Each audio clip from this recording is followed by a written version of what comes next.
നമസ്കാരം, എല്ലാവർക്കും ചാനലിലേക്ക് സ്വാഗതം. ഇന്ന് അഡ്വഞ്ചർ എന്നുള്ള ലെസൺ പഠിക്കാം. ഇതിൻ്റെ പാർട്ട് 1 നമ്മൾ അപ്ലോഡ് ചെയ്തിട്ടുണ്ടായിരുന്നു. ഇത് പാർട്ട് 2 ആണ്. ലെസൺ കുറച്ച് വലുതായതുകൊണ്ട് തന്നെ 2 പാർട്സ് ആയിട്ടാണ് വീഡിയോ അപ്ലോഡ് ചെയ്യുന്നത് കേട്ടോ. അപ്പോൾ പാർട്ട് 1 കാണാത്തവരുണ്ടെങ്കിൽ കണ്ടു നോക്കാം. പാർട്ട് 1 നമ്മൾ പറഞ്ഞു ഗംഗാധർ പന്ത് എന്നുള്ള ഹിസ്റ്റോറിയൻ, അദ്ദേഹത്തിൻ്റെ ബ്രിട്ടീഷ് ബോംബെയിലേക്കുള്ള യാത്രയാണ് ആദ്യത്തെ പാർട്ടിൽ പറഞ്ഞത്. ഇതിൻ്റെ ഡീറ്റെയിൽസൊക്കെ നമ്മൾ പറഞ്ഞു. ബ്രിട്ടീഷ് അധീനതയിലുള്ള ബോംബെയുടെ പ്രത്യേകതകൾ എന്തൊക്കെ, അങ്ങനെയുള്ള കുറേ കാര്യങ്ങളൊക്കെ നമ്മൾ പറഞ്ഞിട്ടുണ്ടായിരുന്നു. ഇനി നമുക്കിതിൻ്റെ ബാക്കി പാർട്ട് നോക്കാം. എങ്ങനെയാണ് അദ്ദേഹം ഇങ്ങനെ ഒരു അപരിചിതമായ ലോകത്ത് ചെന്നത്, എന്ത് പറ്റിയതാണ്, എന്താണ് റിയാലിറ്റി, അങ്ങനെയുള്ള കുറച്ച് കാര്യങ്ങൾ നമുക്ക് നോക്കാം. He found a guest house to stay in and had a frugal meal. He then set out for a stroll towards the Azad Maidan. അതിനുശേഷം അദ്ദേഹം തൻ്റെ ഗസ്റ്റ് ഹൗസിലേക്ക് വന്നു, താൻ താമസിക്കാൻ പോകുന്ന ഗസ്റ്റ് ഹൗസിലേക്ക് വന്നു. അതിനുശേഷം അദ്ദേഹം ഫുഡ് കഴിച്ചു. Frugal meal which means less costly, വളരെ അത്ര കാശൊന്നും കൊടുക്കാതെ, അത്ര ഭയങ്കര വില കൂടിയ മീലല്ല, വില കുറഞ്ഞ ഭക്ഷണം കഴിച്ചു. He then set out for a stroll means wander. അദ്ദേഹം ആസാദ് മൈതാനത്തിലൂടെ ഇങ്ങനെ വെറുതെ നടന്നു. In the maidan he found a throng moving towards a pandal. അപ്പം ആ മൈതാനത്ത് വെച്ചിട്ട് എന്താണ് അദ്ദേഹം കണ്ടത്? എ ത്രോങ് മീൻസ് ക്രൗഡ്, ആൾക്കൂട്ടം ഒരു പന്തലിലേക്ക്, അല്ലെങ്കിൽ ഒരു എന്തോ പ്രോഗ്രാം നടക്കുന്ന ഒരു സ്ഥലത്തേക്ക് ഇങ്ങനെ പോകുന്നു. So a lecture was to take place. അപ്പോൾ ഇദ്ദേഹത്തിന് മനസ്സിലായി അവിടെ ഒരു ലെക്ചർ നടക്കുകയാണ്, ഒരു പ്രസംഗം നടക്കുകയാണ്. Force of habit took professor Gaitonde towards the pandal. അപ്പം ഇദ്ദേഹം ശരിക്കും ഒരു പ്രാസംഗികനാണെന്ന് നമ്മൾ പറഞ്ഞു. അപ്പോൾ ഇങ്ങനത്തെ ഒരു വേദി കണ്ടപ്പോൾ ഇദ്ദേഹത്തിനും അങ്ങോട്ട് പോകണമെന്ന് തോന്നി. അങ്ങനെ ഇദ്ദേഹം അങ്ങോട്ട് പോയി. The lecture was in progress although people kept coming and going. അപ്പോൾ ലെക്ചർ ഇങ്ങനെ നടന്നുകൊണ്ടിരിക്കുന്നു, ആൾക്കാർ വന്ന് പോയിക്കൊണ്ടേയിരിക്കുന്നു. But professor Gaitonde was not looking at the audience. പക്ഷേ അദ്ദേഹം ഓഡിയൻസിനെ ഒന്നും നോക്കിയില്ല, അദ്ദേഹം വേദിയിലേക്കാണ് നോക്കിയത്. He was starting at the platform as if mesmerised. എന്നിട്ട് നോട്ട് സ്റ്റാർട്ടിങ്, സ്റ്റെയറിങ്. അദ്ദേഹം ഈ ഒരു പ്ലാറ്റ്ഫോമിലേക്ക് ഇങ്ങനെ സ്റ്റെയർ ചെയ്യുക. Staring means looking. അപ്പം ഇങ്ങനെ തുറിച്ച് നോക്കിക്കൊണ്ട് നിൽക്കുകയാണ്. എന്തോ ആ ഒരു വേദി അദ്ദേഹത്തെ അട്രാക്റ്റ് ചെയ്യുന്നത് പോലെ, മെസ്മറൈസിങ് മീൻസ് അട്രാക്റ്റിങ്. സോ അദ്ദേഹത്തെ അട്രാക്റ്റ് ചെയ്യുന്നത് പോലെ അദ്ദേഹം ഇങ്ങനെ നോക്കിക്കൊണ്ട് നിൽക്കുകയാണ്. There was a table and a chair but the later was unoccupied. So ടേബിളും ചെയറും ആ ഒരു വേദിയിലുണ്ട്, പക്ഷേ ലേറ്റർ എന്ന് പറയുന്നത് രണ്ടാമത് പറഞ്ഞിരിക്കുന്ന കാര്യം, അതായത് ചെയർ. ആ ചെയറിൽ ആരും ഉണ്ടായിരുന്നില്ല. ചെയർ അൺഒക്കുപ്പൈഡ് ആയിരുന്നു, അതായത് ആരും ഉണ്ടായിരുന്നില്ല. The presidential chair unoccupied. ഇദ്ദേഹം ആകെ വണ്ടറായിപ്പോയി. കാരണം പ്രസിഡൻഷ്യൽ ചെയർ, അതായത് അധ്യക്ഷൻ ഇരിക്കേണ്ട ആ കസേര, അവിടെ ആരും ഇല്ല. The sight stirred him to the depths. Like a piece of iron attracted to a magnet, he swiftly moved towards a chair. അതിനുശേഷം ഇദ്ദേഹം ഇങ്ങനെ നോക്കിക്കൊണ്ടിരിക്കുക അത്ഭുതത്തോടെ. അയ്യോ, എന്തുകൊണ്ട് ഈ ചെയറിൽ ആരും ഇരിക്കുന്നില്ല? പെട്ടെന്ന് ആ ഒരു സൈറ്റ് അദ്ദേഹത്തെ സ്റ്റിർഡ് മീൻസ് മൂഡ്. അദ്ദേഹത്തിന് പെട്ടെന്ന് എന്തോ ഒരു ചലനം പോലെ തോന്നി. അദ്ദേഹം പെട്ടെന്ന് എന്ത് ചെയ്യുന്നു? ഒരു അയൺ എങ്ങനെയാണോ മാഗ്നറ്റിൽ അട്രാക്റ്റഡ് ആവുന്നത്, അതുപോലെ അദ്ദേഹം പെട്ടെന്ന് ആ ചെയറിൻ്റെ അടുത്തേക്ക് ഓടിച്ചെന്നു. The speaker stopped in mid-sentence, too shocked to continue, but the audience soon found voice. So speaker സംസാരിച്ചുകൊണ്ടിരിക്കുകയായിരുന്നു. ഇത് കണ്ടപ്പോൾ പകുതിക്ക് വെച്ച് അയാൾ സംസാരം നിർത്തി. പെട്ടെന്ന് ഓഡിയൻസും ബഹളം വെച്ച് തുടങ്ങി. വെക്കേറ്റ് ദ ചെയർ, ആ ചെയറിൽ നിന്ന് എഴുന്നേറ്റ് പോവുക എന്ന് പറഞ്ഞു. This lecture series has no chairperson. ആൾക്കാർ എന്തു പറഞ്ഞു? ഈ ലെക്ചർ സീരീസിൽ ചെയർപേഴ്സൺ ഇല്ല, അല്ലെങ്കിൽ അധ്യക്ഷൻ ഇല്ല. Away from the platform mister, the chair is symbolic, don't you know? എന്നിട്ട് അവരിങ്ങനെ ചോദിക്കുകയാണ്, അവിടുന്ന് മാറി നിൽക്കൂ, ആ ഒരു ചെയറിൽ ആരും ഇരിക്കത്തില്ല. ആ ചെയർ എന്ന് പറയുന്നത് സിംബോളിക്കാണ്, അല്ലെങ്കിൽ ആ ചെയർ ഒരു പ്രതീകാത്മകമായിട്ട് വെച്ചിരിക്കുന്നതാണ്. നിങ്ങൾ എന്തിന് കയറിയിരുന്നു എന്ന് ചോദിച്ചിട്ട് ദേഷ്യപ്പെടുന്നു. What nonsense, who ever heard of a public lecture without a presiding dignitary. അപ്പോൾ ഇയാൾക്കും ദേഷ്യം വന്നു, അതായത് ഗായ്തൊണ്ടയ്ക്കും ദേഷ്യം വന്നു. ഗംഗാധർ പന്ത് ഗായ്തൊണ്ടെ അല്ലേ? അപ്പോൾ അദ്ദേഹം പറയാണ്, നിങ്ങൾ എന്താണ് പറയുന്നത്? എവിടെയെങ്കിലും നിങ്ങളിങ്ങനെ കേട്ടിട്ടുണ്ടോ? ഒരു പബ്ലിക് ലെക്ചർ ഒരു അധ്യക്ഷനില്ലാതെ നടത്തുക എന്ന് പറയുന്നത് നിങ്ങൾ എവിടെയെങ്കിലും കേട്ടിട്ടുണ്ടോ എന്ന് അയാളും ചോദിക്കാൻ തുടങ്ങി. Professor Gaitonde went to the mike and gave vent to his views. Professor Gaitonde എന്ത് ചെയ്തു? പെട്ടെന്ന് മൈക്കിൻ്റെ അടുത്തേക്ക് ചെന്നു. എന്നിട്ട് അദ്ദേഹം gave vent to which means express a strong emotion, അതായത് തൻ്റെ മനസ്സിലുള്ള കാര്യങ്ങൾ അദ്ദേഹം എക്സ്പ്രസ് ചെയ്യാനായിട്ട് തുടങ്ങി. Ladies and gentlemen, an unshared lecture is like Shakespeare's Hamlet without the Prince of Denmark, let me tell you. എന്നിട്ട് ഇദ്ദേഹം ഇങ്ങനെ പറഞ്ഞു, ലേഡീസ് ആൻഡ് ജെൻറ്റിൽമെൻ, ഒരു അൺഷെയർഡ് ലെക്ചർ, അതായത് ഒരു അധ്യക്ഷനില്ലാത്ത പ്രസംഗം എന്ന് പറയുന്നത് ഷേക്സ്പിയറിൻ്റെ ഹാംലെറ്റ് എന്ന നാടകത്തിൽ പ്രിൻസ് ഓഫ് ഡെൻമാർക്കായിട്ടുള്ള ഹാംലെറ്റ്, അതായത് അദ്ദേഹമാണ് ഹാംലെറ്റ് എന്നുള്ള നാടകത്തിലെ സെൻട്രൽ ക്യാരക്ടർ എന്ന് പറയുന്നത് യങ് ഹാംലെറ്റ് ആണ്. അപ്പം ഈ സെൻട്രൽ ക്യാരക്ടർ ഇല്ലാതെ ഒരു നാടകം കൊണ്ടുപോകുന്നത് എങ്ങനെയാണ്, അതുപോലെയാണ് ഒരു അധ്യക്ഷനില്ലാതെ പ്രസംഗം നടത്തുക എന്ന് പറയുന്നതും എന്ന് പറഞ്ഞുകൊണ്ട് ഇദ്ദേഹം അങ്ങോട്ട് പ്രസംഗിക്കാനായിട്ട് തുടങ്ങി. But the audience was no mood to listen. Tell us nothing. We are sick of remarks from the chair, of votes of thanks, of long introductions. പക്ഷേ ഓഡിയൻസിന് ഇദ്ദേഹം പറയുന്നതൊന്നും കേൾക്കാൻ താല്പര്യമുണ്ടായിരുന്നില്ല. അവർ പറഞ്ഞു, ഞങ്ങൾക്ക് അധ്യക്ഷ പ്രസംഗവും വോട്ട് ഓഫ് താങ്ക്സും, അതായത് നന്ദി പറച്ചിലും വലിയ വലിയ ഇൻട്രൊഡക്ഷൻസും ഒക്കെ കേട്ട് മടുത്തു. അതുകൊണ്ട് ഞങ്ങൾക്ക് അധ്യക്ഷനെ ആവശ്യമില്ല എന്ന് ആളുകൾ പറയാൻ തുടങ്ങി. We only want to listen to the speaker. ഞങ്ങൾക്ക് സംസാരിക്കുന്ന അല്ലെങ്കിൽ പ്രാസംഗികൻ പറയുന്നത് മാത്രം കേട്ടാൽ മതി എന്ന് പറഞ്ഞു. We abolish the old customs long ago. Keep the platform empty please. എന്നിട്ട് ആൾക്കാർ എന്ത് പറഞ്ഞു, ഞങ്ങൾ ഇതുപോലുള്ള പഴയ ആചാരങ്ങളൊക്കെ എന്നെ ബഹിഷ്കരിച്ചതാണ്, അതുകൊണ്ട് ദയവ് ചെയ്ത് ആ പ്ലാറ്റ്ഫോമിൽ നിന്ന് മാറും. ബട്ട് ഗംഗാധർ പന്ത് had the experience of speaking at 999 meetings and had faced the Pune audience at its most hostile. He kept on talking. പക്ഷേ ഇദ്ദേഹത്തിന്, ഗംഗാധർ പന്തിന് ഏകദേശം 999 ലെക്ചേഴ്സ് സംസാരിച്ച് ഉള്ള പരിചയമുള്ളത് കൊണ്ട് തന്നെ അദ്ദേഹം ഇതൊന്നും മൈൻഡ് ചെയ്തില്ല. അദ്ദേഹം പൂനെ ഓഡിയൻസിനെ ഫേസ് ചെയ്തുകൊണ്ട് അദ്ദേഹം വീണ്ടും ഇങ്ങനെ സംസാരിച്ച് തുടങ്ങി. He soon became the target for a shower of tomatoes, eggs and other objects, but he kept on trying valiantly to correct this sacrilege. Finally, the audience swarmed the stage to eject his bodily, and in the crowd, Gangadhar Pant was nowhere to be seen. അപ്പോൾ ആൾക്കാർക്ക് ഭയങ്കരമായിട്ട് ദേഷ്യം വന്നു. കാരണം ഇറങ്ങിപ്പോകാൻ പറഞ്ഞിട്ടും പോവാതെ നിന്ന് പ്രസംഗിക്കുന്നത് കണ്ടപ്പോൾ ആൾക്കാർ തക്കാളിയും അതുപോലെ എഗ്ഗും മറ്റ് ഒബ്ജക്ട്സൊക്കെ വലിച്ചെറിയാനായിട്ട് തുടങ്ങി. പക്ഷേ ഇത്രയും ലെക്ചർ കൈകാര്യം ചെയ്തിട്ടുള്ള വ്യക്തി ആയതുകൊണ്ട് തന്നെ ഇതൊക്കെ അദ്ദേഹത്തിന് അറിയാമായിരുന്നു. അതുകൊണ്ട് അദ്ദേഹം വേദി വിട്ടു പോകാൻ തയ്യാറായില്ല. അവസാനം ആളുകൾ സാംഡ് മീൻസ് കൂട്ടത്തോടെ വരിക. അപ്പോൾ ആളുകളകത്തേക്ക് കയറി ഇദ്ദേഹത്തെ ഇജക്റ്റ് ചെയ്തു, അതായത് വലിച്ചിഴച്ച് പുറത്തേക്ക് കൊണ്ടുവന്നു. അതിനുശേഷം ക്രൗഡിലേക്ക് അദ്ദേഹത്തെ തള്ളിവിട്ടു. അദ്ദേഹം എവിടെ പോയെന്ന് പിന്നെ ആരും കണ്ടില്ല. Audience was no mood to listen. Tell us nothing. We are sick of remarks from the chair, of votes of thanks, of long introductions. പക്ഷേ ഓഡിയൻസിന് ഇദ്ദേഹം പറയുന്നതൊന്നും കേൾക്കാൻ താല്പര്യമുണ്ടായിരുന്നില്ല. അവർ പറഞ്ഞു, ഞങ്ങൾക്ക് അധ്യക്ഷ പ്രസംഗവും വോട്ട് ഓഫ് താങ്ക്സും, അതായത് നന്ദി പറച്ചിലും വലിയ വലിയ ഇൻട്രൊഡക്ഷൻസും ഒക്കെ കേട്ട് മടുത്തു. അതുകൊണ്ട് ഞങ്ങൾക്ക് അധ്യക്ഷനെ ആവശ്യമില്ല എന്ന് ആളുകൾ പറയാൻ തുടങ്ങി.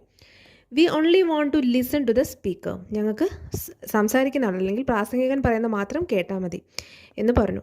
V abolish the old customs long ago. Keep the platform empty please. എന്നിട്ട് ആൾക്കാർ എന്ത് പറഞ്ഞു, ഞങ്ങൾ ഇതുപോലുള്ള പഴയ ആചാരങ്ങളൊക്കെ എന്നെ ബഹിഷ്കരിച്ചതാണ്, അതുകൊണ്ട് ദയവ് ചെയ്ത് ആ പ്ലാറ്റ്ഫോമിൽ നിന്ന് മാറും. ബട്ട് ഗംഗാധർ പന്ത് had the experience of speaking at 999 meetings and had faced the Pune audience at its most hostile. He kept on talking. പക്ഷേ ഇദ്ദേഹത്തിന്, ഗംഗാധർ പന്തിന് ഏകദേശം 999 ലെക്ചേഴ്സ് സംസാരിച്ച് ഉള്ള പരിചയമുള്ളത് കൊണ്ട് തന്നെ അദ്ദേഹം ഇതൊന്നും മൈൻഡ് ചെയ്തില്ല. അദ്ദേഹം പൂനെ ഓഡിയൻസിനെ ഫേസ് ചെയ്തുകൊണ്ട് അദ്ദേഹം വീണ്ടും ഇങ്ങനെ സംസാരിച്ച് തുടങ്ങി. He soon became the target for a shower of tomatoes, eggs and other objects, but he kept on trying valiantly to correct this sacrilege. Finally, the audience swarmed the stage to eject his bodily, and in the crowd, Gangadhar Pant was nowhere to be seen. അപ്പോൾ ആൾക്കാർക്ക് ഭയങ്കരമായിട്ട് ദേഷ്യം വന്നു. കാരണം ഇറങ്ങിപ്പോകാൻ പറഞ്ഞിട്ടും പോവാതെ നിന്ന് പ്രസംഗിക്കുന്നത് കണ്ടപ്പോൾ ആൾക്കാർ തക്കാളിയും അതുപോലെ എഗ്ഗും മറ്റ് ഒബ്ജക്ട്സൊക്കെ വലിച്ചെറിയാനായിട്ട് തുടങ്ങി. പക്ഷേ ഇത്രയും ലെക്ചർ കൈകാര്യം ചെയ്തിട്ടുള്ള വ്യക്തി ആയതുകൊണ്ട് തന്നെ ഇതൊക്കെ അദ്ദേഹത്തിന് അറിയാമായിരുന്നു. അതുകൊണ്ട് അദ്ദേഹം വേദി വിട്ടു പോകാൻ തയ്യാറായില്ല. അവസാനം ആളുകൾ സാംഡ് മീൻസ് കൂട്ടത്തോടെ വരിക. അപ്പോൾ ആളുകളകത്തേക്ക് കയറി ഇദ്ദേഹത്തെ ഇജക്റ്റ് ചെയ്തു, അതായത് വലിച്ചിഴച്ച് പുറത്തേക്ക് കൊണ്ടുവന്നു. അതിനുശേഷം ക്രൗഡിലേക്ക് അദ്ദേഹത്തെ തള്ളിവിട്ടു. അദ്ദേഹം എവിടെ പോയെന്ന് പിന്നെ ആരും കണ്ടില്ല. That is all I have to tell Rajendra. All I know is that I was found in the Azad Maidan in the morning, but I was back in the world I am familiar with. Now, where exactly did I spend those 2 days when I was absent from here? അപ്പോൾ ഇദ്ദേഹം ഇങ്ങനെ സംസാരിക്കാൻ, രാജേന്ദ്ര, ഇത്രയുമാണ് ഉണ്ടായത്. ഞാൻ ആസാദ് മൈതാനത്തിലായിരുന്നു രാവിലെ, പക്ഷേ ഇപ്പം ഞാൻ എനിക്ക് പരിചയമുള്ള ലോകത്തേക്ക് തിരിച്ചെത്തിയിരിക്കുന്നു. ഇതെങ്ങനെ സംഭവിച്ചു? കഴിഞ്ഞ 2 ദിവസം ഞാൻ എന്താണ് ചെയ്തുകൊണ്ടിരുന്നത്, അല്ലെങ്കിൽ കഴിഞ്ഞ 2 ദിവസം ഞാൻ എന്ത് ചെയ്യുകയായിരുന്നു, ഞാൻ എപ്പോഴാണ് ഇവിടെ നിന്നും പോയത് എന്നിങ്ങനെ ചോദിക്കുന്നു. അപ്പോൾ ഒരു ഡീപ്പ് സ്ലീപ്പിലായിരുന്നു ഇദ്ദേഹം എന്ന് നമുക്ക് മനസ്സിലാക്കാം. പെട്ടെന്ന് ബോധം വന്നപ്പോൾ ഇദ്ദേഹം രാജേന്ദ്രനോട് ചോദിക്കുകയാണ്, ഞാൻ ഇന്ന കാര്യങ്ങൾ എക്സ്പീരിയൻസ് ചെയ്തു. കഴിഞ്ഞ 2 ദിവസം ഞാൻ ബ്രിട്ടീഷ് അധീനതയിലുള്ള ഇന്ത്യയിലായിരുന്നു. പല പല കാഴ്ചകൾ കണ്ടു, ബ്രിട്ടീഷ് ഇന്ത്യയുടെ പ്രത്യേകതകൾ കണ്ടു. ഇപ്പം എന്താ കണ്ണു തുറന്നപ്പോൾ എനിക്ക് പരിചയമുള്ള ഇന്ത്യയിലാണ് ഞാൻ റിയാലിറ്റിയിലാണ്. ഇതെങ്ങനെ സംഭവിച്ചു രാജേന്ദ്ര എന്ന് തൻ്റെ ഫ്രണ്ടായ രാജേന്ദ്രനോട് ഗംഗാധർ പന്ത് ചോദിക്കുകയാണ്. Rajendra was dumbfounded by the narrative. It took him a while to reply. രാജേന്ദ്രന് ഉത്തരം പറയാൻ അറിയില്ല. അദ്ദേഹം കുറേ നേരം മൗനമായിട്ട് നിന്നു. അതിനുശേഷം അദ്ദേഹം ഉത്തരം പറയാനായിട്ട് തുടങ്ങി. Professor, before just prior to your collision with the truck, what were you doing? Rajendra asked. അപ്പോൾ രാജേന്ദ്രൻ ചോദിച്ചു, പ്രൊഫസർ, നിങ്ങളുടെ ട്രക്ക്, അതായത് നിങ്ങൾ സഞ്ചരിച്ചിരുന്ന നോ ട്രക്ക്, കാറ്, അപ്പോൾ നിങ്ങൾ സഞ്ചരിച്ചിരുന്ന കാറ് കൊളൈഡ് ചെയ്തു, അതായത് ഇടിച്ചു, ട്രക്കിൽ ഇടിച്ചില്ലേ, ആ സമയത്ത് നിങ്ങൾ എന്ത് ചെയ്യുകയായിരുന്നു എന്ന് നമ്മുടെ പ്രൊഫസറിനോട് രാജേന്ദ്രൻ ചോദിച്ചു. I was thinking of the catastrophe theory and its implication for history. അപ്പോൾ ഇദ്ദേഹം പറയാണ്, ഞാൻ കറ്റാസ്ട്രോഫി തിയറിയെ പറ്റിയിട്ട് ആലോചിച്ചുകൊണ്ടിരിക്കുകയായിരുന്നു. ഹിസ്റ്ററിയിൽ അതിൻ്റെ പ്രാധാന്യം എന്താണ് എന്നതിനെ പറ്റി കൂടി ആലോചിക്കുകയായിരുന്നു. Right, I thought so. Rajendran smiled. പെട്ടെന്ന് രാജേന്ദ്രൻ പറഞ്ഞു, അപ്പോൾ എനിക്ക് തോന്നി നിങ്ങൾ ഈ തിയറിയെ പറ്റി ചിന്തിക്കുകയായിരുന്നു എന്ന്. Don't smile smugly. In case you think it was just my mind playing the tricks and my imagination running amok, look at this. പെട്ടെന്ന് ഇദ്ദേഹം പറഞ്ഞു, ഇങ്ങനെ പരിഹസിച്ച് ചിരിക്കേണ്ട. Smugly means with a self satisfied look, അതായത് സ്വയം തൃപ്തനായ രീതിയിൽ നിങ്ങൾ എന്നെ എന്തോ വലിയ കാര്യം കണ്ടുപിടിച്ച രീതിയിലൊന്നും നിങ്ങൾ എന്നെ നോക്കി ചിരിക്കേണ്ട. നിങ്ങൾ പറയുകയും വേണ്ട, എൻ്റെ മനസ്സ് പ്ലേ ചെയ്ത ട്രിക്സാണിത്, എൻ്റെ ഇമാജിനേഷനിലൂടെയാണ് ഞാൻ ഈ ലോകത്തേക്ക് പോയത് എന്നൊന്നും നിങ്ങൾ പറയണ്ട. ഞാൻ നിങ്ങളെ പ്രൂഫ് കാണിച്ചു തരാം എന്ന് ഇദ്ദേഹം പറയുന്നു. And triumphantly professor Gaitonde produce his vital piece of evidence, a page torn out of a book. പെട്ടെന്ന് പ്രൊഫസർ ഗായത്തൊണ്ടെ എന്ത് ചെയ്തു? ഒരു പീസ് ഓഫ് എവിഡൻസ്, ഒരു പ്രൂഫ് കാണിച്ചു. അത് ഒരു പീസ് ഓഫ് പേപ്പറായിരുന്നു, ഒരു ബുക്കിൽ നിന്ന് കീറിയ ഒരു പീസ് ഓഫ് പേപ്പറായിരുന്നു. Rajendra read the text on the printed page and his face underwent a change. Gone was a smile and in its place a grave expression. He was visibly moved. Rajendra text വായിച്ചു കഴിഞ്ഞപ്പോൾ ഇദ്ദേഹത്തിൻ്റെ മുഖത്തൊരു മാറ്റം ഉണ്ടായി.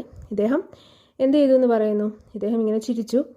ഇദ്ദേഹത്തിൻ്റെ ചിരി ഇങ്ങനെ അപ്രതീക്ഷിതമായി ഇദ്ദേഹം അങ്ങോട്ടും ഇങ്ങോട്ടും നടക്കുവാനായിട്ട് തുടങ്ങി. Gangadhar Pant pressed home his advantage. I had inadvertently slipped the bakhar in my pocket as I left the library. I discovered my error when I was paying for my meal. I had intended to return it in the morning, but it seemed that in the melee of Azad Maidan, the book was lost. Only this torn off page remained. And luckily for me, the page contains vital evidence. അതിനുശേഷം ഗംഗാധർ പന്ത് പറഞ്ഞു, എനിക്ക് ബഖാർ എന്നുള്ള book, അത് നമ്മൾ part 1 പറഞ്ഞിട്ടുണ്ടായിരുന്നു. അപ്പോൾ ബഖാർ എന്നുള്ള ബുക്ക് നോട്ട്സ് തിരികെ പോക്കറ്റിലേക്ക് വെക്കുന്നതിനിടയിൽ ആ ബുക്കും ആക്സിഡൻ്റലി എൻ്റെ പോക്കറ്റിൽ വന്നു. അത് ഞാൻ ആഹാരം കഴിച്ചിട്ട് അതിൻ്റെ പൈസ കൊടുക്കാനായിട്ട് പോക്കറ്റിൽ കൈയിട്ടപ്പോഴാണ് എനിക്ക് മനസ്സിലായത് ആ ബുക്കും എൻ്റെ കയ്യിലുണ്ടെന്ന്. പിറ്റേ ദിവസം തന്നെ അത് ലൈബ്രറിയിൽ റിട്ടേൺ ചെയ്യണമെന്ന് ഞാൻ വിചാരിച്ചു. പക്ഷേ അങ്ങനെ റിട്ടേൺ ചെയ്യാൻ ഞാനിങ്ങനെ വാണ്ടർ ചെയ്യുന്നതിൻ്റെ ഇടയിലാണ് ആസാദ് മൈതാനത്തിൽ ഒരു മേലെ മീൻസ് കൺഫ്യൂഷൻ എന്നാണ് മീനിങ്. അപ്പോൾ ഇത് നടക്കുന്നത് കണ്ടത്. കുറേ ആൾക്കാർ കൺഫ്യൂഷൻ സ്റ്റേജിൽ അങ്ങോട്ടും ഇങ്ങോട്ടും പോകുന്നതൊക്കെ കണ്ടു. അപ്പോൾ ആ കൺഫ്യൂഷൻ്റെ ഇടയിൽ എന്നെ ആൾക്കാരെ പിടിച്ച് പുറത്ത് ആക്കിയല്ലോ. അപ്പോൾ ആ സമയത്ത് ആ കൺഫ്യൂഷൻ്റെ ഇടയിൽ എനിക്ക് ആ ബുക്ക് നഷ്ടമായി. ഈ ഒരു പേജ് മാത്രമാണ് എൻ്റെ കയ്യിൽ റിമൈനിങ് ആയത്. അതുകൊണ്ട് തന്നെ ഈ പേജ് ഒരു പ്രൂഫാണ്, ഒരു വൈറ്റൽ എവിഡൻസ് ആണ് എന്ന് ഇദ്ദേഹം പറയുന്നു. Rajendra again read the page. Rajendra ആ പേജ് വായിച്ചു. It described how Vishwas Rao narrowly missed the bullet and how that event, taken as an omen by the Maratha army, turned the tide in their favor. So ആ ബുക്കിൽ പറയുന്നത് വിശ്വാസ് റാവുവിൻ്റെ നേരെ ഒരു വെടിയുണ്ട വന്നു. അത് അദ്ദേഹത്തെ ലക്ഷ്യം കാണാതെ പോയി. അതായത് വിശ്വാസ് റാവുവിനെ കൊല്ലാൻ വെടിയുണ്ടയ്ക്ക് പറ്റിയില്ല. അപ്പോൾ ഇത് ഒരു ഗുഡ് ഓമൻ മീൻസ് ഗുഡ് ലക്ക്, ഒരു ലക്കായിട്ട് മറാത്ത ആർമി കാണുകയും അവരുടെ കോൺഫിഡൻസ് വർദ്ധിക്കുകയും ചെയ്തു. അതാണ് ആ ബുക്കിൽ പറഞ്ഞിരിക്കുന്നത്, ആ പേജിൽ പറഞ്ഞിരിക്കുന്നത്. Now look at this. Gangadhar Pant produced his own copy of Bahusaheb Banji Bakar, opened at the relevant page. The account ran thus. അതിനുശേഷം ഇദ്ദേഹത്തിൻ്റെ കയ്യിലുള്ള മറ്റൊരു കോപ്പി കാണിച്ചു. ആ കോപ്പിയിൽ ഇങ്ങനെയാണ് പറഞ്ഞിരിക്കുന്നത്. And then Vishwas Rao guided his host to the melee where the allied troops were fighting. He attacked them and God expressed his displeasure and he was hit by the bullet. അതിൽ പറഞ്ഞിരിക്കുന്നത് ഇങ്ങനെയാണ്. വിശ്വാസ് റാവു കുതിരയുടെ മുകളിൽ വന്നു, ആ ഒരു confusion സ്റ്റേജിലേക്ക്, അതായത് യുദ്ധം നടക്കുന്ന യുദ്ധഭൂമിയിലേക്ക് വന്നു. അവിടെ ഫൈറ്റ് നടക്കുമായിരുന്നു. ഇലൈറ്റ് ട്രൂപ്സ് മീൻസ് രണ്ട് പാർട്ടികളും പ്രമുഖരായിട്ടുള്ള രണ്ട് പാർട്ടികളും തമ്മിലുള്ള യുദ്ധം, അതായത് മറാത്താസും അഫ്ഗാൻസും തമ്മിലുള്ള യുദ്ധം നടക്കുമായിരുന്നു. ആ സമയത്ത് ഗോഡിന് ഇഷ്ടപ്പെട്ടില്ല. അതുകൊണ്ട് ഗോഡിൻ്റെ ഡിസ്പ്ലഷർ കൊണ്ട്, ഇഷ്ടക്കേട് കൊണ്ട് ആ ഒരു ബുള്ളറ്റ് വിശ്വാസ്രാവിൻ്റെ നേരെ വന്നു. വിശ്വാസ്രാവ് മരിച്ചു എന്നാണ് ആ ഒരു പേപ്പറിൽ പറയുന്നത്. Professor Gaitonde, you have given me food for thought. Until I saw this material evidence, I had simply put your experience down to fantasy. But the facts can be stranger than fantasies, as I am begin to realize. പെട്ടെന്ന് ഇദ്ദേഹം പറഞ്ഞു, രാജേന്ദ്രൻ പറഞ്ഞു, ഗായത്തൊണ്ടെ, ഇപ്പോഴാണ് താങ്കൾ എനിക്ക് കറക്റ്റായിട്ടുള്ള ചിന്തിക്കാനുള്ള കാര്യം തന്നത്. അതായത് ഈ മെറ്റീരിയൽ എവിഡൻസ് കാണുന്നതിന് മുൻപ് വരെ ഞാൻ ചിലപ്പോൾ ചിന്തിച്ചേനെ താങ്കളുടെ എക്സ്പീരിയൻസ് ഒരു ഫാൻറ്റസി ആണെന്ന്, താങ്കൾ ചിന്തിച്ചു കൂട്ടിയതാണെന്ന്. എന്നാൽ ഇപ്പോൾ എനിക്ക് മനസ്സിലായി ഫാക്ട്, അതായത് ട്രൂത്താണ് ഫാൻറ്റസിയേക്കാളും സ്ട്രേഞ്ചർ എന്ന് എനിക്ക് മനസ്സിലായി. ഞാനത് മനസ്സിലാക്കാൻ തുടങ്ങി. Facts, what are the facts? I am dying to know, professor Gaitonde said. ഈ സമയത്ത് ഗായത്തൊണ്ടെ ചോദിച്ചു, ഫാക്ട്സ്, ട്രൂത്ത്, എന്താണ് സത്യങ്ങൾ? നിങ്ങൾ പറയൂ, എന്താണ് ശരിക്കും നടന്നത്? സോ രാജേന്ദ്ര അത് എക്സ്പ്ലെയിൻ ചെയ്യാനായിട്ട് പോവാണ്. Rajendra motioned him to silence and started pacing the room, obviously under great mental strain. Rajendra കുറച്ചു നേരം മിണ്ടാതെ നിന്നു. എന്നിട്ട് അങ്ങോട്ടും ഇങ്ങോട്ടും നടക്കാനായിട്ട് തുടങ്ങി. Pacing means walking. റൂമിൽ അങ്ങോട്ടും ഇങ്ങോട്ടും നടക്കാനായിട്ട് തുടങ്ങി. അദ്ദേഹത്തിൻ്റെ മനസ്സിൽ എന്തൊക്കെയോ ചിന്തകൾ അദ്ദേഹത്തെ സ്ട്രെയിൻ ചെയ്യുന്നുണ്ടായിരുന്നു എന്ന് നമുക്ക് മനസ്സിലാക്കാൻ സാധിക്കും. Finally he around and said, professor Gaitonde, I will try to rationalise your experience on the basis of 2 scientific theories as known today. ഇദ്ദേഹം പറഞ്ഞു, പ്രൊഫസർ ഗായത്തൊണ്ടെ, ഞാൻ താങ്കളുടെ എക്സ്പീരിയൻസ് റാഷണലൈസ് ചെയ്യാനായിട്ട് പോവാണ്.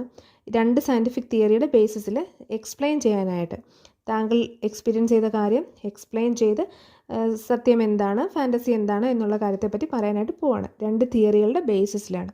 അപ്പോൾ 2 തിയറി ഇതിനകത്ത് പറയുന്നുണ്ട്. ഫസ്റ്റ് തിയറി കാറ്റസ്ട്രോഫിക് തിയറിയാണ്. രണ്ടാമത്തെ theory lack of determinism in quantum theory. അങ്ങനെ 2 തിയറിയാണ് പറയാൻ പോകുന്നത്. അതിൻ്റെ ബേസിസിലാണ് ഞാൻ എക്സ്പ്ലെയിൻ ചെയ്യാൻ പോകുന്നത് എന്ന് അദ്ദേഹം പറയുന്നു. Whether I succeed or not in convincing you of the facts, only you can judge. For you have indeed passed through a fantastic experience, or more correctly, a catastrophic experience.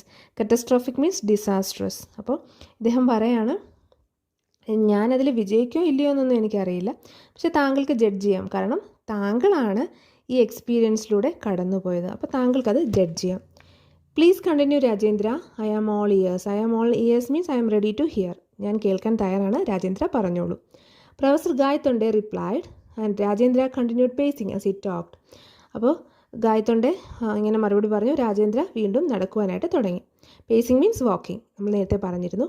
You have heard a lot about catastrophic theory at the seminar.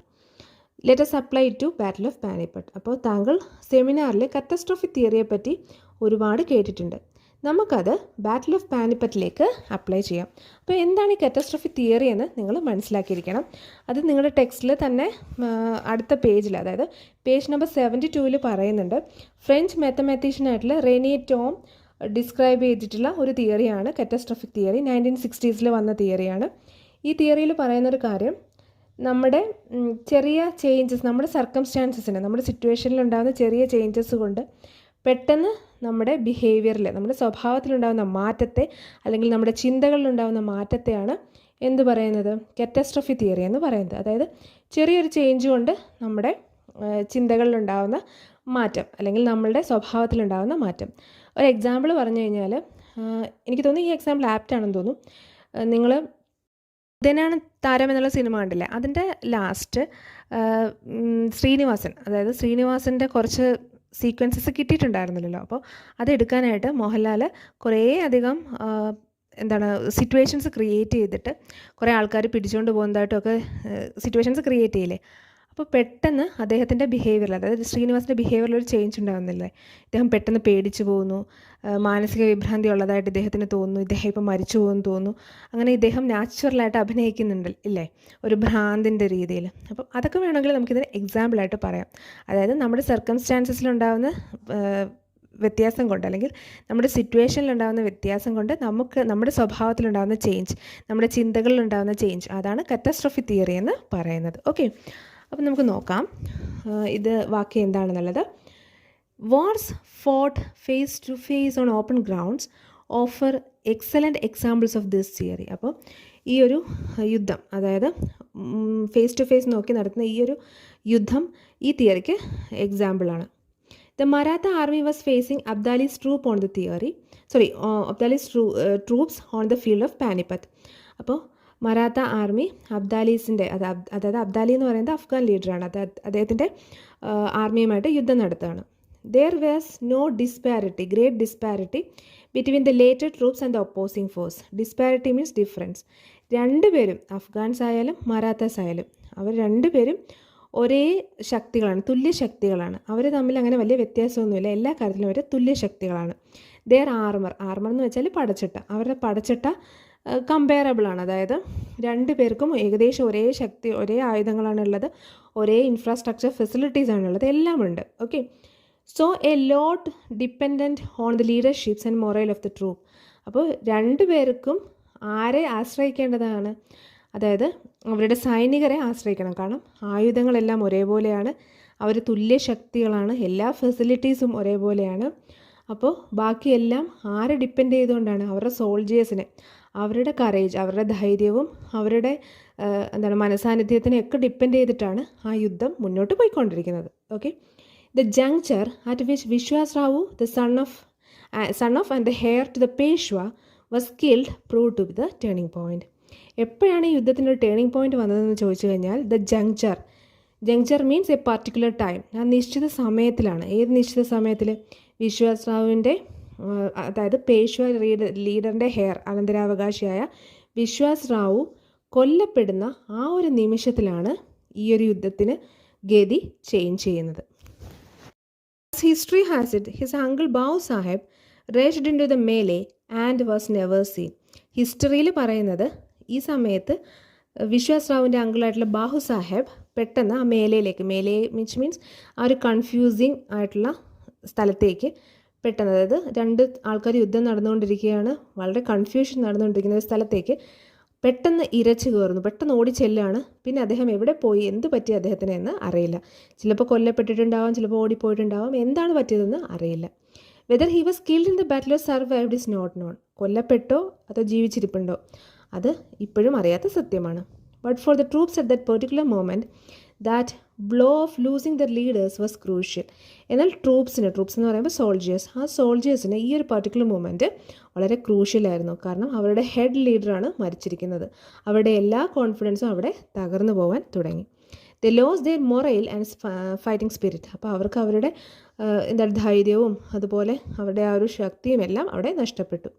There followed an utter rout. Rout means defeat. അവിടെ അവർ വല്ലാത്തൊരു പരാജയം നേരിടുകയായിരുന്നു. Exactly, professor.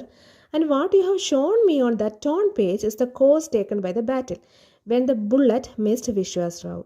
എന്നിട്ട് ഇദ്ദേഹം പറയാണ്, ശരിയല്ലേ എന്ന് ചോദിക്കുന്നു.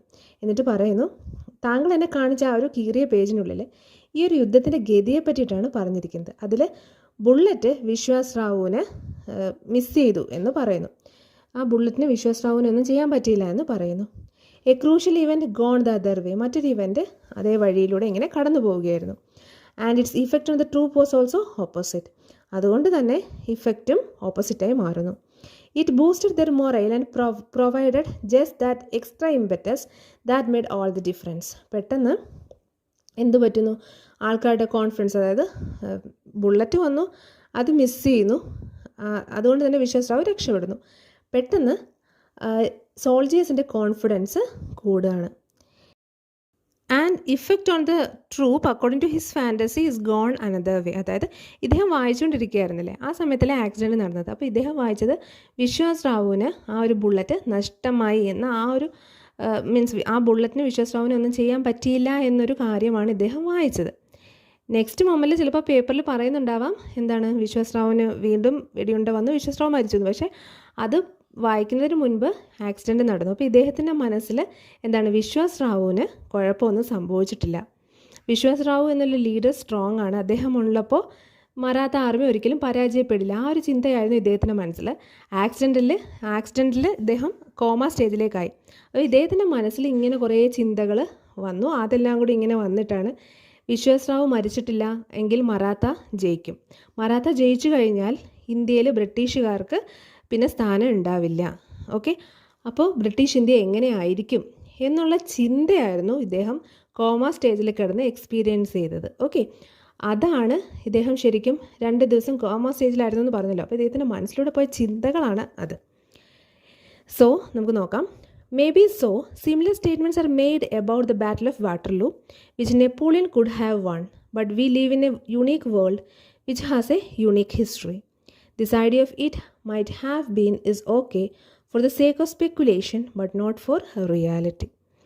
പിന്നെ എന്താ പറയുക, ഇതുപോലെയായിരുന്നു ബാറ്റിൽ ഓഫ് വാട്ടർലൂവിൽ നെപ്പോളിയൻ ഫേസ് ചെയ്തത്. പക്ഷെ നമ്മൾ ജീവിക്കുന്ന ലോകത്തിൽ ഒരു യുണീക്ക് ഹിസ്റ്ററി ഉണ്ട്, ഒരു കോമൺ ഹിസ്റ്ററി ഉണ്ട്. ഓക്കെ, അപ്പോൾ അത് ആണ് ശരിക്കും നമ്മൾ ഫോളോ ചെയ്യേണ്ടത് എന്ന് ഗംഗാധർ പന്ത് പറയാണ്. I take with you there. In fact that brings me to my second point which you may find strange but please hear me out, Rajendra said. Rajendra പറഞ്ഞു, താങ്കൾ പറയുന്നതോട് ഞാനും യോജിക്കുന്നു, പക്ഷേ മറ്റൊരു കാര്യമുണ്ട്, ഞാൻ താങ്കളെ എൻ്റെ സെക്കൻഡ് പോയിന്റിലൂടെ ഒന്നുകൂടി ഈ കാര്യം വിശദമാക്കി തരാം എന്ന് പറഞ്ഞിട്ട് ഇദ്ദേഹം അടുത്തൊരു തിയറിയുടെ ബേസിസിൽ ഇത് എക്സ്പ്ലെയിൻ ചെയ്യാനായിട്ട് തുടങ്ങുന്നു. Lakh of determinism in quantum theory എന്നുള്ള തിയറിയുടെ ബേസിസിൽ ഈ ഒരു ഇവൻറ്റിനെ ഡിസ്ക്രൈബ് ചെയ്യാനായിട്ട് തുടങ്ങുകയാണ്. Gangadhar Pant listened expectantly as Rajendra continued. What do you mean by reality? We experience it directly with our senses or indirectly with instruments. അപ്പോൾ ഇദ്ദേഹം ചോദിക്കുകയാണ്, എന്താണ് റിയാലിറ്റി, എന്താണ് ട്രൂത്ത്? അപ്പോൾ ഇദ്ദേഹം പറയാണ്, നമ്മൾ സെൻസസിലൂടെ, നമ്മുടെ സെൻസസ് എന്ന് പറയുമ്പോൾ ഐസ്, ഇയേഴ്സ് അല്ലേ, നമ്മുടെ സെൻസസിലൂടെ നമ്മൾ ഫീൽ ചെയ്യുന്നതാണ് റിയാലിറ്റി, അതോ മീഡിയയിലൂടെ, ഇൻസ്ട്രുമെൻറ്റ്സ് മീൻസ് മീഡിയ, നമ്മൾ ന്യൂസ് പേപ്പറിലൂടെയും റേഡിയോയിലൂടെയും ടി വിയിലൂടെയും കാണുന്നതാണോ റിയാലിറ്റി? എന്താണ് യഥാർത്ഥ reality? But is it limited to what we see? ഈ റിയാലിറ്റി എന്ന് പറയുന്നത് നമ്മൾ കാണുന്നതിൽ മാത്രം ഒതുങ്ങി നിൽക്കുന്നതാണോ? Does it have other manifestations? അതിന് മറ്റ് ഇൻ്റർപ്രിട്ടേഷൻസ് ഉണ്ടോ, അല്ലെങ്കിൽ മറ്റ് കാര്യങ്ങളുണ്ടോ എന്ന് ഇദ്ദേഹം ചോദിക്കുന്നു. That reality may not be unique and has been found from experiments on very small systems of atoms and their constituent particles. So reality unique അല്ല എന്നുള്ള കാര്യം നമുക്ക് ഈ ആറ്റംസിൻ്റെയും അതുപോലെയുള്ള മറ്റ് കോൺസ്റ്റുവൻറ്റ് പാർട്ടിക്കിൾസിൻ്റെയും നടത്തിയ എക്സ്പെരിമെൻറ്റ്സിൽ നിന്ന് മനസ്സിലാക്കാൻ പറ്റും. ഇദ്ദേഹം ക്വാണ്ടം തിയറിയുടെ ബേസിസിൽ ഇദ്ദേഹത്തിനുണ്ടായ എക്സ്പീരിയൻസ് പറയാണ്. ഓക്കെ, ഗംഗാധർ പന്തിന് ഉണ്ടായ എക്സ്പീരിയൻസ് ക്വാണ്ടം തിയറിയുടെ ബേസിസിൽ ഇദ്ദേഹം അത് എക്സ്പ്ലെയിൻ ചെയ്യണം. When dealing with such systems, the physicist discovered something startling. അപ്പോൾ ഈ സിസ്റ്റം ഡീൽ ചെയ്യുമ്പോൾ ഫിസിസ്റ്റ് ചില കാര്യങ്ങൾ അവരെ അത്ഭുതപ്പെടുത്തുന്നതായിട്ടുള്ള ചില കാര്യങ്ങൾ കണ്ടെത്തുന്നുണ്ട്.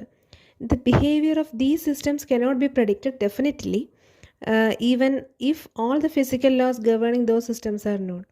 സോ ഇങ്ങനെയുള്ള സിസ്റ്റംസിൻ്റെ ബിഹേവിയർ നമുക്കൊരിക്കലും പ്രഡിക്റ്റ് ചെയ്യാൻ പറ്റില്ല. പ്രത്യേകിച്ചും ആറ്റംസിൻ്റെ, ഇലക്ട്രോൺസിൻ്റെ ഒന്നും ബിഹേവിയർ നമുക്കൊരിക്കലും പ്രഡിക്റ്റ് ചെയ്യാൻ പറ്റില്ല. ഒരുപാട് തിയറി അതുമായിട്ട് റിലേറ്റഡ് ആയിട്ടുണ്ടെങ്കിൽ പോലും അതിൻ്റെ ഒന്നും ബിഹേവിയർ, അതെങ്ങനെ ആണ് അതിൻ്റെ ചലനം അല്ലെങ്കിൽ എങ്ങനെയാണ് അതിൻ്റെ ബിഹേവിയർ എന്ന് നമുക്ക് പ്രെഡിക്റ്റ് ചെയ്യാൻ പറ്റില്ല. Take an example. I fire an electron from a source. Where will it go? If I fire a bullet from a gun in a given direction at a given direction at a given speed, I know where it will be at a later time.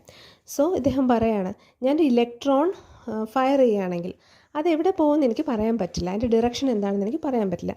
അതേസമയം ഞാനൊരു bullet fire ചെയ്യുകയാണെങ്കിൽ, ഒരു definite സ്പീഡിൽ ഒരു bullet fire ചെയ്യുകയാണെങ്കിൽ അത് എവിടെ പോകുമെന്ന് എനിക്ക് പറയാൻ പറ്റും.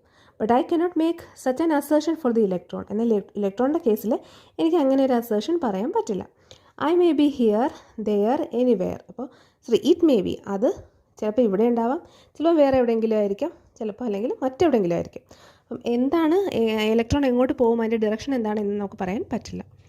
I can at best quote odds for it being found in a specified location at a specified time. So ഒരിക്കലും നമുക്ക് ഈ ഒരു ഇലക്ട്രോണിൻ്റെ കേസിൽ ഇതുപോലെയുള്ള കോൺസ്റ്റിറ്റ്യുവൻറ്റ് പാർട്ടിക്കിൾസിൻ്റെ കേസിൽ അതെങ്ങോട്ട് പോകും, അതിൻ്റെ ബിഹേവിയർ എങ്ങനെയാണെന്ന് കറക്റ്റായിട്ട് പ്രിഡിക്റ്റ് ചെയ്യാൻ പറ്റില്ല.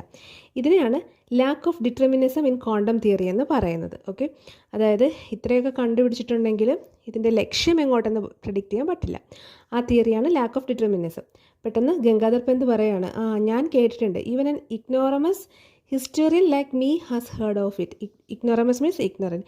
എന്നെപ്പോലെ ഇതിനെപ്പറ്റിയൊന്നും അറിയാത്ത ഇഗ്നറൻ്റ് ആയിട്ടുള്ള ഹിസ്റ്റോറിയൻ എന്ന് പറയുമ്പോൾ ഹിസ്റ്ററി റിലേറ്റഡ് ആയിട്ടുള്ള കാര്യങ്ങളല്ലേ അറിയുള്ളൂ, സയൻസ് റിലേറ്റഡ് ആയിട്ടുള്ള കാര്യങ്ങൾ വലുതായിട്ട് അറിയില്ലല്ലോ. അപ്പം ഞാനിതിനെപ്പറ്റി കേട്ടിട്ടുണ്ട് എന്ന് പ്രൊഫസർ ഗെയ്ത്തൊണ്ടെ പറയാണ്. So imagine many world pictures. In one world, the electron is found here. In another, it is over there. In yet another, it is in a still different location. So, നിങ്ങൾ ഒന്ന് imagine ചെയ്ത് നോക്കുക, പല പല ലോകങ്ങളുണ്ടെന്ന്. ഒരു ലോകത്ത് electron അവിടെ കാണാം, മറ്റൊരു ലോകത്ത് അത് വേറെ എവിടെയെങ്കിലും ആയിരിക്കും, അതല്ലെങ്കിൽ വേറൊരു ലൊക്കേഷനിലായിരിക്കും, വേറൊരു ലോകത്ത്, അങ്ങനെ. Okay, once the observer find where it is, we know which world we are talking about. എവിടെയാണ് ഇതെന്ന് കണ്ടുപിടിച്ച് കഴിഞ്ഞാൽ ഏത് ലോകത്തെ പറ്റിയിട്ടാണ് നമ്മൾ സംസാരിക്കുന്നതെന്ന് നമുക്ക് മനസ്സിലാക്കാനായിട്ട് സാധിക്കും. But all those alternative worlds could exist just the same time. പക്ഷേ ഈ ലോകം എല്ലാം എക്സിസ്റ്റ് ചെയ്യുന്നുണ്ട് എന്നുള്ളതാണ് സത്യം. Rajendra paused to marshal his thoughts. Marshal means to put in order, in an order. അപ്പോൾ അദ്ദേഹത്തിൻ്റെ ചിന്തകളെല്ലാം കൂടി ഒരു കറക്റ്റ് ഓർഡറിലാക്കി ഇദ്ദേഹം ഇങ്ങനെ പറയാണ്, രാജേന്ദ്ര പറയാണ്. But is there any contact between those many worlds, professor ഗായത്രിൻ്റെ ആസ്റ്റ്. അപ്പം ഗായത്രിൻ്റെ തിരിച്ച് ചോദിക്കുകയാണ്, ഇങ്ങനെയുള്ള വേൾഡ് ഡിഫറെൻറ്റ് വേൾഡ് ഉണ്ടെന്ന് പറഞ്ഞല്ലോ, പല ലോകങ്ങളുണ്ടെന്ന് പറഞ്ഞല്ലോ, അപ്പോൾ ഈ ലോകങ്ങൾ തമ്മിൽ കോണ്ടാക്റ്റ് ഉണ്ടോ? Yes and no.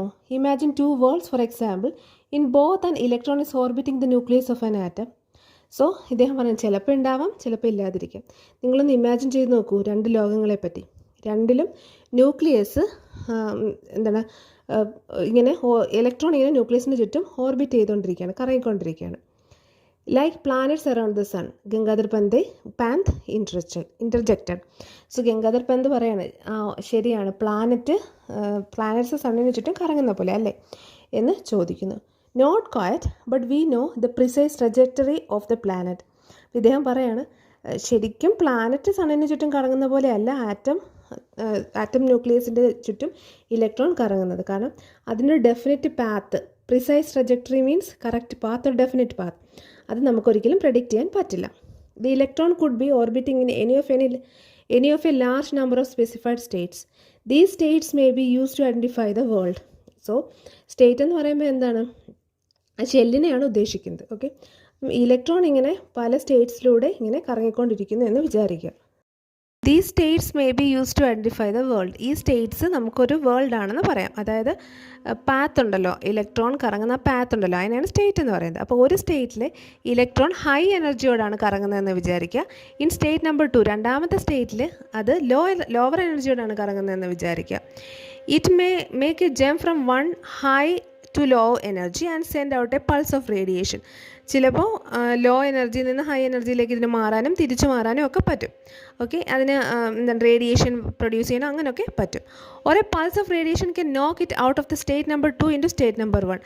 State number 2 കറങ്ങുന്ന ഇലക്ട്രോണിൻ്റെ പവർ വേണമെങ്കിൽ ചേഞ്ച് ചെയ്യാൻ അങ്ങനെയൊക്കെ പറ്റും. ഇതൊക്കെ മൈക്രോസ്കോപ്പിക് ലെവലിൽ നടക്കുന്ന ട്രാൻസിഷൻസാണ്, മാറ്റങ്ങളാണ്. എന്നാൽ ഇത് മാക്രോസ്കോപ്പിക് ലെവൽ, വലിയ ലെവലിലേക്ക് വന്നു കഴിഞ്ഞാൽ എന്താകും എന്ന് ചിന്തിച്ച് നോക്കൂ എന്ന് രാജേന്ദ്ര പറയാണ്. I get you. You are suggesting that I made a transition from one world to another and back again. Gangadhar Pant പറയാണ്, അപ്പോൾ താങ്കൾ ഉദ്ദേശിച്ചത് ഇതാണല്ലേ, ഞാൻ ഒരു വേൾഡിൽ നിന്ന് മറ്റൊരു വേൾഡിലേക്ക് പോയിട്ട് വന്നതാണ് എന്ന്. Fantastic, though it seems this is the only explanation I can offer. Fantastic though it seems this is only explanation I can offer. അപ്പോൾ ഇദ്ദേഹം പറയണം, അതെ സത്യമാണ്, ഇതാണ് എനിക്ക് പറയാൻ പറ്റുന്ന ഒരു explanation. My theory is that catastrophic situations offer radically different alternatives for the world to proceed. It seems that so far as reality is concerned, all alternatives are viable, but the observer can experience only one of them at a time. So എനിക്ക് ഈ തിയറിയുടെ ബേസിസിൽ പറയാനുള്ളൊരു കാര്യം എന്താണെന്ന് വെച്ചാൽ, reality പലതരത്തിൽ നമുക്ക് കാണാനായിട്ട് പറ്റും. പക്ഷേ ഒബ്സർവറിന്, കാണുന്ന ആൾക്ക് ഒരു കാര്യം ഒരു സമയത്ത് മാത്രമേ എക്സ്പീരിയൻസ് ചെയ്യാൻ പറ്റുള്ളൂ. By making a transition you were able to experience 2 worlds although one at a time. അപ്പോൾ താങ്കൾക്ക് പറ്റിയത് എന്താണ്, താങ്കൾ 2 വേൾഡ് ഒരേ സമയത്ത് കണ്ടു. ഒരു വേൾഡ് താങ്കൾ കോമയിൽ നിൽക്കുകയായിരുന്നു, ഒരു വേൾഡ് താങ്കൾ കോമ സ്റ്റേജിൽ കണ്ടു. The one you live in now. ഏതൊക്കെയാണ് ഈ 2 വേൾഡ്? ഒന്ന് താങ്കളിപ്പോൾ ജീവിക്കുന്ന വേൾഡും, ഒന്ന് 2 ദിവസം താങ്കൾ സ്പെൻഡ് ചെയ്ത വേൾഡും. One has a history we know, other has a different history. ഒരു വേൾഡിലെ ഹിസ്റ്ററി, അതായത് റിയാലിറ്റി എന്നുള്ള വേൾഡിലെ ഹിസ്റ്ററി നമുക്കറിയാവുന്നതാണ്, പക്ഷെ മറ്റേ ഹിസ്റ്ററി ഡിഫറെൻറ്റ് വണ്ണാണ്. Separation or bifurcation took place in the Battle of Panipat.